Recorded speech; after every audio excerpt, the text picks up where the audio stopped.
Hai guys, jumpa lagi. Kasus yang akan kusampaikan ini baru saja terjadi bulan Juli, tepatnya sekitar 2 minggu lalu dan bikin heboh New York City.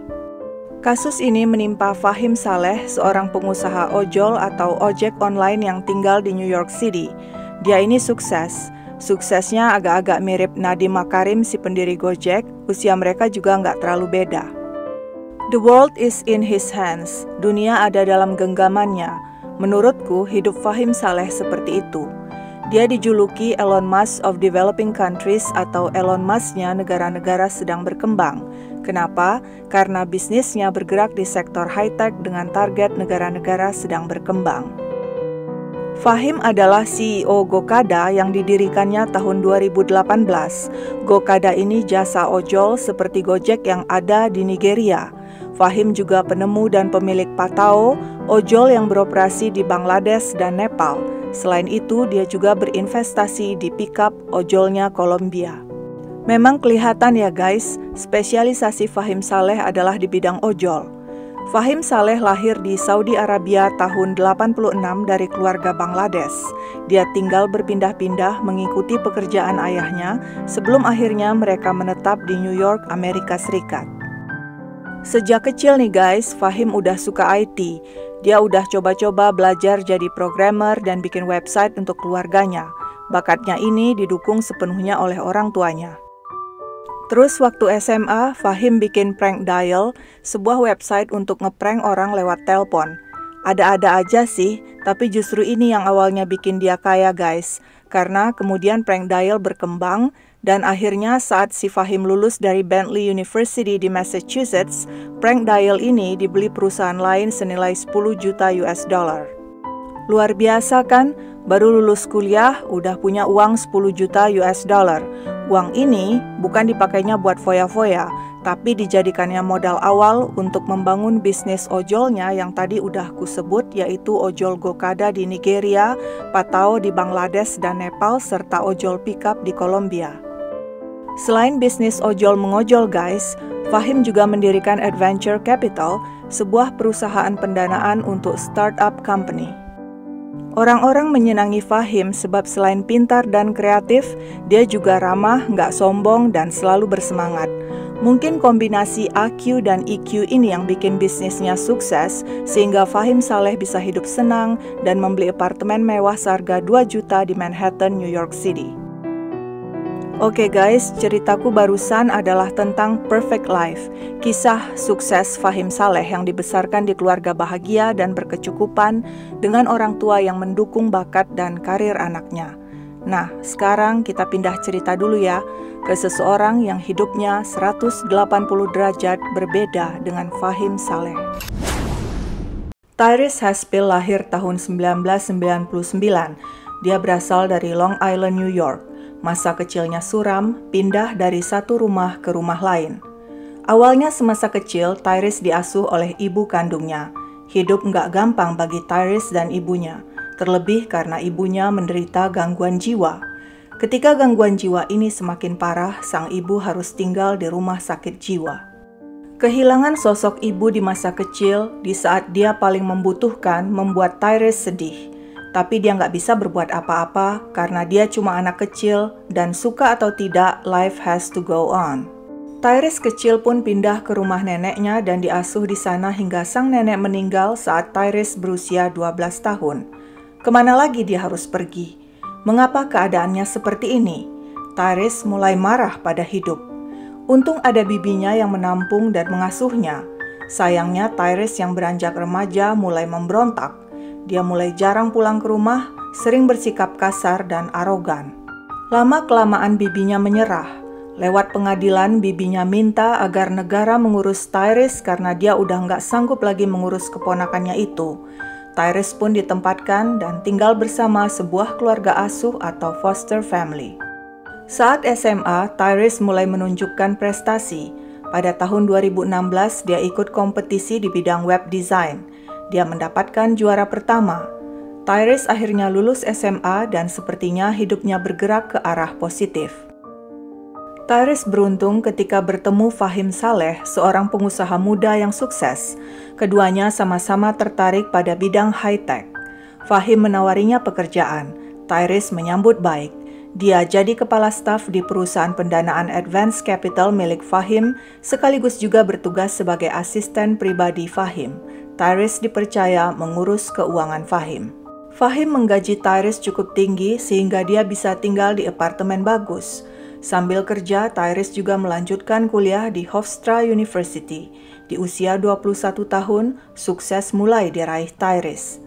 Guys, Fahim Saleh dan Tyrese Haspil, bos dan pegawai. Keduanya dekat dan selalu bekerja sama. Fahim mempercayai Tyrese sepenuhnya, kepercayaan yang kemudian diselewengkan oleh Tyrese secara keji. Tanggal 13 Juli 2020, beberapa penghuni apartemen mendengar teriakan dan bunyi keras dari unit apartemen Fahim Saleh karena curiga seorang penghuni menghubungi adik perempuan Fahim. Setelah berkali-kali gagal menghubungi Fahim, pada 14 Juli adiknya bergegas datang ke apartemen Fahim. Apa yang ditemukannya di ruang tamu? Pemandangan yang mengerikan. Badan Fahim terkapar di lantai, tanpa kepala, tanpa lengan. Di dekatnya ada gergaji listrik yang kabelnya masih tersambung ke colokan listrik. Potongan kepala dan lengan Fahim dibungkus dalam plastik sampah. Adik Fahim yang panik dan ketakutan segera menelpon polisi. Gak lama kemudian, polisi dan tim forensik tiba dan memeriksa TKP. Polisi melihat sepertinya pekerjaan si pembunuh memutilasi belum selesai dan dia keburu kabur lewat pintu belakang karena mendengar adik Fahim datang. Mutilasi jasad Fahim dilakukan dengan sangat rapi dan sangat sedikit meninggalkan ceceran darah, seperti dilakukan seorang profesional. Otopsi menyimpulkan Fahim mati dari luka tikaman berkali-kali. Sebelum mati, dia sempat ditaser atau ditembak dengan stun gun oleh pelaku. Tapi siapa yang tega membunuh dan memutilasi Fahim Saleh dengan begitu kejam? Kolega, teman, dan keluarga Fahim terkejut sebab Fahim dikenal sebagai orang baik dan tidak punya musuh. Seperti biasa dalam melacak jejak kejahatan, polisi pertama memeriksa CCTV. Pada Senin 13 Juli 2020, di CCTV apartemen terlihat Fahim memasuki lift pukul 1.40 siang. Lalu tampak seorang pria berjas hitam dengan memakai topi, masker, dan sarung tangan serba hitam, serta menenteng tas duffel mengikuti Fahim masuk ke dalam lift. Lantai 7, pintu lift terbuka dan terlihat Fahim berusaha keluar dari lift menuju unit apartemennya. Pria berpakaian hitam mengikutinya dan menembakkan taser atau stun gun hingga Fahim tumbang ke lantai. Apa yang terjadi di dalam lift? Siapa pria bersetelan jas yang mengikuti Fahim?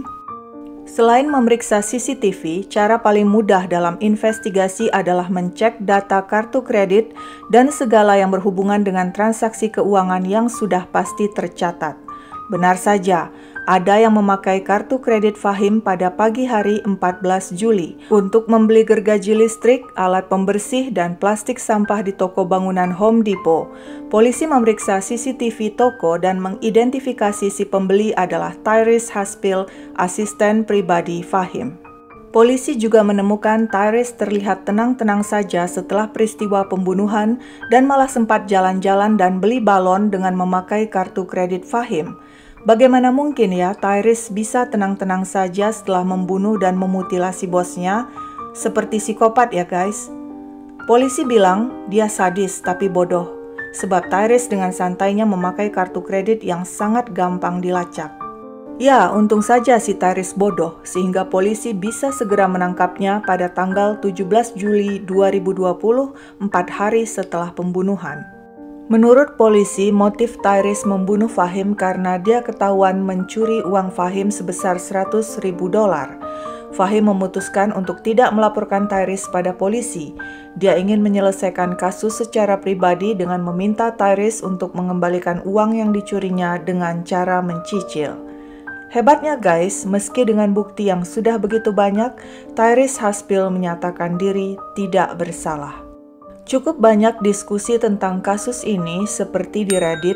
Ada yang bertanya mengapa Tyrese sampai tega menikam Fahim berkali-kali, seperti ada dendam dan kemarahan yang luar biasa besar. Padahal kalau bicara soal uang yang dicuri, toh Fahim sudah memberi keringanan dengan meminta Tyrese mencicil tanpa harus melaporkannya pada polisi. Mungkinkah mereka punya hubungan yang lebih spesial daripada sekadar bos dan pegawai? Ada juga yang bertanya-tanya kenapa Tyrese menyatakan diri tidak bersalah. Mungkinkah memang bukan dia pelakunya? Mungkinkah pelakunya pesaing bisnis yang sakit hati pada Fahim?